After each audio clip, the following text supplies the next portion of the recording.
என் பேர் சரண்யா. நாங்கள் தமிழ்நாடு அரசு இசை கல்லூரியிலேருந்து வரோம்.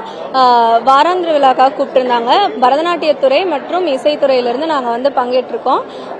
மாவட்ட ஆட்சியர் எங்கள் நடனத்தையும் இசையும் பார்த்தாங்க. ரொம்ப அப்ரிஷியேட் பண்ணாங்க. சந்தோஷமாக இருக்குது. தேங்க்யூ.